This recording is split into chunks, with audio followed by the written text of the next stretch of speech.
Options भी आपको कई सारे यहाँ दिखेंगे। आप स्क्रॉल कर कर नीचे आएंगे तो और भी चीज़ें आपको देखने को मिलेंगी। यूपीआई से लाइव बैंक कौन कौन सी जुड़ी हुई हैं, ऐसे आईएमपीएस मेंबर्स बैंक है ना, ऐसी बहुत सारी चीज़ें आपको यहाँ पर दिखेंगी। इन पर भी हम एक कर कर देखेंगे आगे। तो दोस्तों अभी जो हम सबसे पहले देखने जा रहे हैं वो बहुत ही महत्वपूर्ण बातें, सीधे हम उसी पर चलते हैं। तो यहाँ लिख आपको टैब दिख रहे हैं अलग अलग, product, consumer, media, transaction, next, फिनटेक्स, developers, business. तो यहाँ पर आपको क्लिक करना है कंज्यूमर पर। किस पर क्लिक करना है? कंज्यूमर।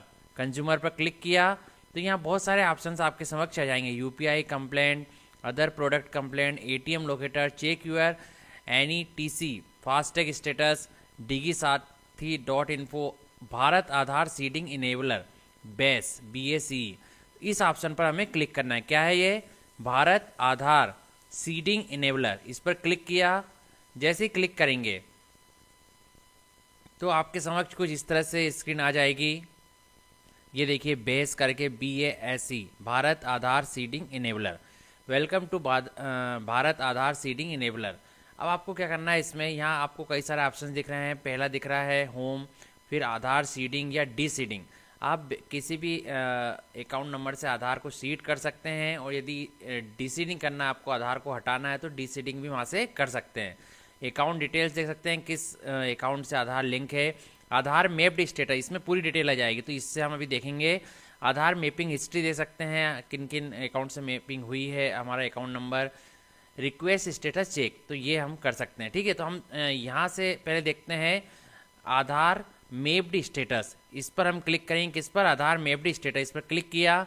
जैसे क्लिक किया तो आधार मैप्ड स्टेटस जाएगा। एंटर यूर आधार, अपना आधार नंबर दर्ज करें। आधार नंबर लिखना है 4 यहाँ, 4 यहाँ, 4 यहाँ, 12 नंबर टोटल। कैप्चा कोड लिखना और चेक स्टेटस पर क्लिक करना है।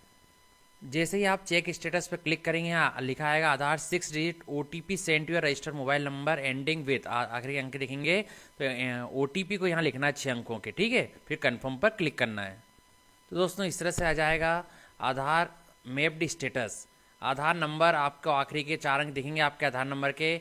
बैंक नेम दिखेगा, किस बैंक से जुड़ा हुआ है। मान लीजिए स्टेट बैंक ऑफ इंडिया से जुड़ा है तो वो बैंक का नाम आ जाएगा। बैंक ऑफ बड़ौदा जुड़ा है तो वो, जो भी बैंक से जुड़ा हुआ है, बैंक ऑफ इंडिया से जुड़ा है तो वो, तो जैसे स्टेट बैंक ऑफ इंडिया से जुड़ा है तो वो लिखा हुआ आ गया bank name.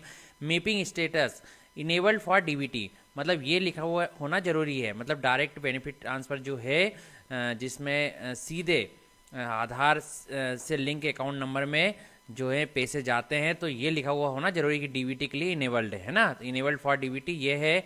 Last updated date, किस डेट को अपडेट कराता है? 17/1/2023, तो ये दिख रहा है। मैंडेट फ्लैग वाई, मतलब आपका आधार जो है लिंक है खाते से, तो मैंडेट फ्लैग है। वाई मतलब यस। मैंडेट डेट, किस दिन को आधार लिंक हुआ, तो ये भी दिखा रहा है। ओ ऑट फ्लैग, मतलब ओवरड्राफ्ट फ्लैग है क्या, कोई ओवरड्राफ्ट फैसिलिटी ली है क्या, तो नहीं, तो एन दिखेगा। और जब ओडी ओवरड्राफ्ट फ्लैग नो है, नो, तो ओडे अवेल डेट, ये भी नॉट एप्लीकेबल आएगी। तो ठीक है, तो इनेबल्ड फॉर DBT है। आपको पता चल जाएगा कि आपका आधार नंबर जो है किस बैंक से जुड़ा हुआ है। आप उस बैंक में जाकर चेक कर लें अपना पैसा, क्योंकि अभी जितनी भी सरकारी योजना है सभी आधार बेस्ड पेमेंट सिस्टम के अंतर्गत ही जो है पेमेंट हो रहा है। DBT के अंतर्गत जो आधार लिंक के अकाउंट नंबर है, उसी अकाउंट नंबर में जो है पैसे जा रहे हैं। ठीक है, तो आप इससे अपना आधार चेक कर लें किस अकाउंट से आधार नंबर जुड़ा हुआ है, और उस अकाउंट नंबर में अपने पैसे चेक कर लें। भले वो मनरेगा हो, या फिर प्रधानमंत्री आवास योजना हो, या फिर गैस सब्सिडी योजना हो, या कोई सी भी योजना हो गवर्नमेंट की, वो सब आधार बेस्ड पेमेंट सिस्टम के अंतर्गत ही हो रहा है। आधार लिंक खाते में ही पैसे जा रहे हैं।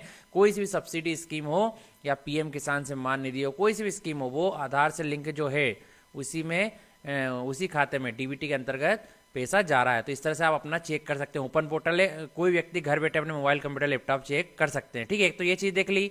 हम अब दूसरी चीज़ देखते हैं। अब दोस्तों हमने आधार मैप्ड स्टेटस से क्या देख लिया कि हमारा किस अकाउंट नंबर से आधार लिंक है, जहाँ की हमारा पैसा जा रहा है। सारा पैसा जो है, कोई सा भी हो, कोई सी योजना का हो, पैसा किस खाते में जा रहा है, वो हमने आधार मैप्ड स्टेटस से देख लिया। अब दोस्तों पहली बार आप आधार सीडिंग कर रहे हैं तो आपको यहाँ क्लिक करना होगा, आधार सीडिंग या डी सीडिंग, इस पर क्लिक करना है। रिक्वेस्ट फॉर आधार सीडिंग या डी सीडिंग, एंटर यूर आधार, अपना आधार नंबर दर्ज करें। आपको 12 अंकों का आधार नंबर दर्ज करना है। 4 यहाँ लिखाएंगे, 4 यहाँ, 4 यहाँ, है ना। इस तरह से 12 अंकों का आधार नंबर। रिक्वेस्ट फॉर आधार, आधार के लिए अनुरोध, सीडिंग करना है आपको या डीसीडिंग करना। मान लीजिए किसी अकाउंट नंबर से आपको आधार हटाना है तो डीसीडिंग पर क्लिक करना पड़ेगा। सीडिंग करना, आधार नंबर से जोड़ना है कोई ऐसा अकाउंट नंबर, तो सीडिंग पर क्लिक करना, ये ज़्यादा काम आएगा। तो आपने यहाँ आधार लिख दिया आपका, इसका सीडिंग लिख दिया। अब इसमें सीडिंग टाइप भी आएगा, फ्रेश सीडिंग मतलब पहली बार शीट कर रहे हैं आपका आधार, या फिर मूवमेंट कर रहे हैं same bank with another account number. एक ही बैंक में, मान लीजिए स्टेट बैंक ऑफ इंडिया में ही और उसके दूसरे अकाउंट में कर रहे हैं तो इस पर क्लिक करना पड़ेगा। यदि movement from one bank to other bank, यदि आप एक बैंक से दूसरे बैंक में आधार शीट कर रहे हैं, डीबीटी के अंतर्गत लाभ लेना चाहते हैं, तो आपको यहाँ क्लिक करना होगा। आप फ्रेश सीडिंग कर रहे हैं तो यहाँ सीडिंग करना होगा। अब आपको यहाँ आपकी बैंक चुनना होगा, जो भी बैंक है आपकी, Canara bank, bank of Baroda, सारी बैंक यहाँ पर दिखेंगी। ठीक है, तो जो भी बैंक, मान लीजिए बैंक ऑफ बड़ौदा में चाह रहे हैं तो वो लिखें, फिर आपका खाता नंबर लिखें। जैसे बैंक ऑफ बड़ौदा सेलेक्ट करी, फ्रेश सीडिंग कर दी, अकाउंट नंबर यहाँ लिख दिया आपका, फिर कन्फर्म अकाउंट नंबर, उसी अकाउंट नंबर को एक बार और लिख दिया, इस पर चेक कर दिया, है ना। ये पूरा आप पढ़ लें एक बार, ये चेक कर दिया, कैप्चा कोड लिखा और सबमिट पर क्लिक कर दिया, तो आपको रेफरेंस आईडी मिल जाएगी। और आप कुछ दिनों बाद यहाँ से रिक्वेस्ट चेक स्टेटस चेक से आपका स्टेटस चेक कर सकते हैं कि आधार सीड हुआ है या नहीं अकाउंट नंबर से, है ना।